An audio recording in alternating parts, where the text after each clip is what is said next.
चेहरे पर काली घनी दाढ़ी, सर पर मुरेठा और गले में भगवा गमछा लिए एक व्यक्ति आया और बिहार की राजनीति में खूब चमका। बिहार की राजनीति में उस व्यक्ति का नाम सुनते ही विपक्षियों का होश उड़ जाता है। ये वो शख्स है जिसने बाल ना कटवाने की कसम खाई और जब तक बीजेपी बिहार की सत्ता में नहीं आई तब तक इस व्यक्ति ने बाल नहीं कटवाई। नाम है सम्राट चौधरी।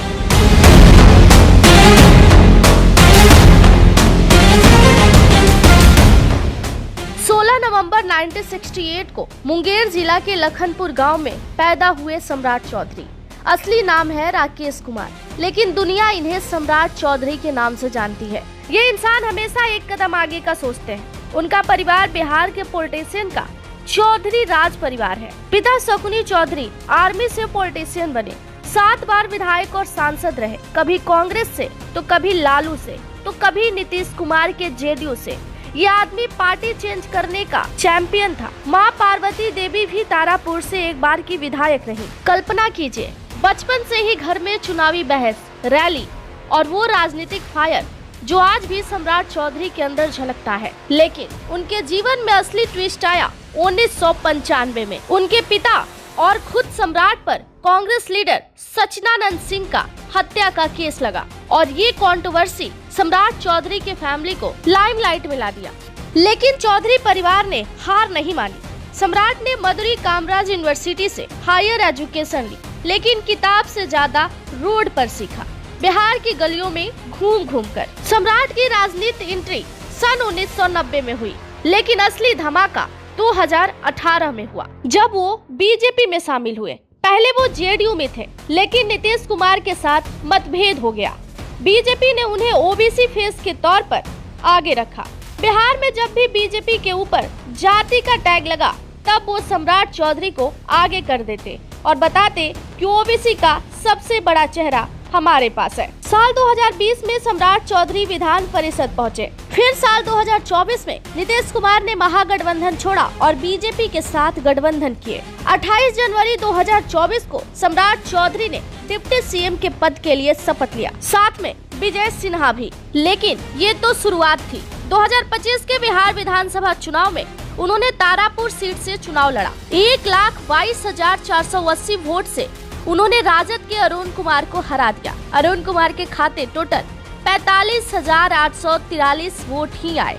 20 नवंबर 2025 को फिर सम्राट चौधरी ने पटना के गांधी मैदान में डिप्टी सीएम के लिए शपथ लिया और नीतीश कुमार ने 10वीं बार मुख्यमंत्री के लिए। जब सम्राट चौधरी पंचायत राज मिनिस्टर रहे, उस समय भी उन्होंने धमाल मचाया। मार्च 2021 में विधानसभा स्पीकर विजय कुमार सिन्हा से जोरदार बहस कर लिया और वीडियो वायरल हो गया। पूरा वीडियो देश में वायरल हुआ और सम्राट चौधरी ने खूब उस समय लाइमलाइट बटोरी।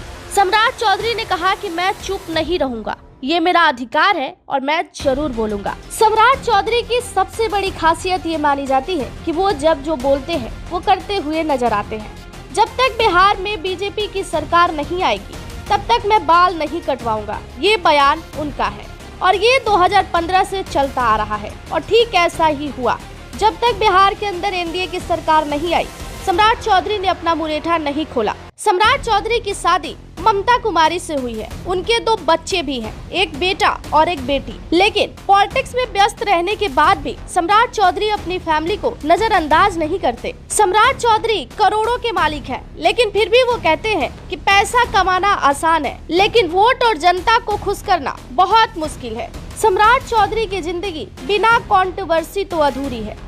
1999 में मिनिस्ट्री बनते ही कम उम्र होने के वजह से हटा दिए गए। वो उस टाइम सिर्फ 31 वर्ष के थे, लेकिन मिनिस्ट्री की कुर्सी पर बैठने के लिए 35 वर्ष चाहिए था। 1995 में मर्डर केस हुआ, जो बाद में जाकर क्लियर हो गया। फिर शकुनी चौधरी की तरह ही पार्टी बदलने का आरोप भी लगा। लेकिन सम्राट चौधरी कहते हैं, राजनीति में वफादारी सत्ता में रहने पर होती है, पार्टी बदलने से कुछ नहीं होता। 2021 में जो स्पीकर के साथ बहस करते हुए वीडियो वायरल हुआ, इन्हें आक्रोश लीडर के तौर पर छवि बना दी। कुछ लोगों का कहना है ओबीसी फेस होने के बावजूद भी कुछ लोग कहते हैं कि वो कुशवाहा लॉबी को प्रमोट नहीं करते हैं।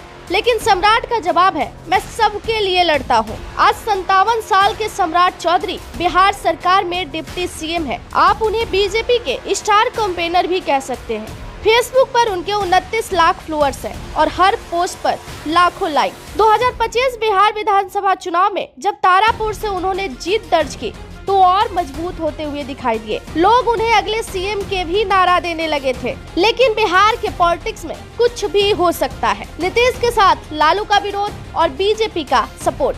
धन्यवाद। बाकी की तमाम जानकारियों के लिए जुड़े रहिएगा हमारे साथ।